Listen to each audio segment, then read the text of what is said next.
Me? Gongaga. Have you ever stopped to consider how wasting food affects our planet? Those food scraps you toss into the trash may have a bigger impact on all of us than you probably think. Well, we are gongaga and we are here to answer these questions and provide you with solutions. The Seattle Climate Plan goal that we're focusing on is to launch programs to support edible food donation, help commercial kitchens find efficiencies and reduce waste, and help thousands of households and businesses reduce food waste through better planning, purchasing, storage, and preparation. Meeting this goal requires a reduction of how much food is being wasted every day, rescuing food by donating them to local food banks, and recovering food for other uses. Meeting it would entail greenhouse gases are lowered since tons and tons of food is being dumped into landfills, which emit copious amounts of methane into the atmosphere. Those gases have an impact on global climate and accelerate future droughts, floods, and other future repercussions on the Earth. The current goal has an influence with climate change because at the end of the food waste cycle, massive amounts of food are being thrown into local landfills, where they decompose and generate methane gas, which causes climate change and global warming to advance. Launching programs to avoid food waste and assist food banks in collecting food that has not been consumed by a family can help slow down the progression of climate change. Food waste reduction would greatly slow the rate of climate change. Globally, over one-third, or specifically 1.3 million tons of food is wasted. Food waste accounts for more than 8% of global greenhouse gas emissions, trapping heat in the atmosphere and hastening climate change.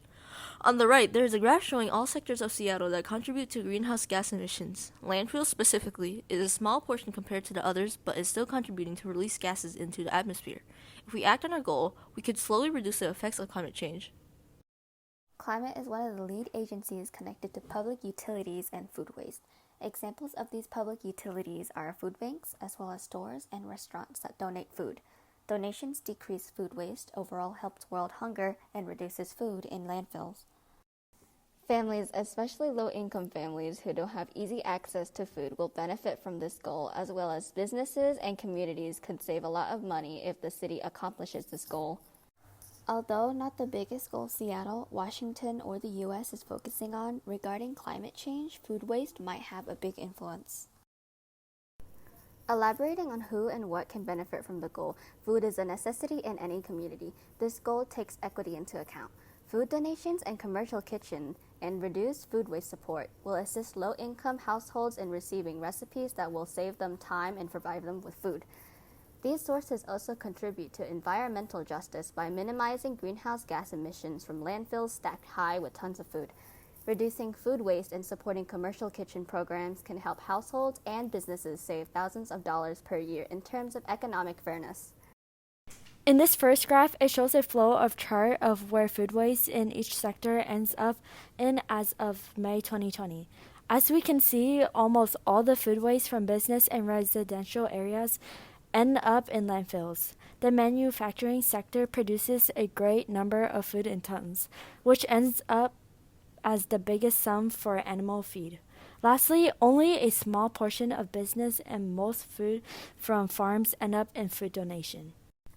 In the second graph, it shows the amount of agricultural products and landfill in general in Washington has progressively gone up in tons throughout the year. Food recovery has been going up in terms of composting, but there are still large amounts of foods being wasted by businesses. What this means is that although Washington has been advancing a little bit to avoid food waste from being in landfills, the amount of food waste is still increasing, implying that if almost nothing is done to achieve our goal, the amount of food waste will increase drastically over the years. Unfortunately, the answer is no. The city is not on track to meet its goals because there has been no evidence on whether or not Seattle has been decreasing the number of food waste these past years, since the only evidence available is the amount of food waste increasing. If people were to take action to prevent food waste over the years, there would be a dramatic decrease in heading towards the city's goal. For example, this graph would show food waste decreasing in the tons over the years if we were to take action. What we want is every community within the city to understand that food waste is a portion of why climate change is significantly becoming more clear and dangerous to the world. The city has already proposed that we should understand food labels. The terms best before and use by are not the same.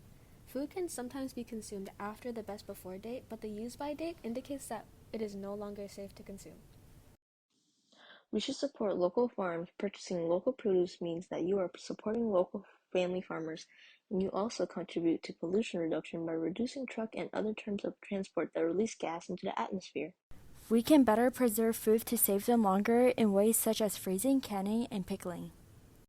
These calls to action have already been suggested to us by the City of Seattle. It depends on them to more aggressively put the goal out to the public, but more importantly, it depends on you to act on them.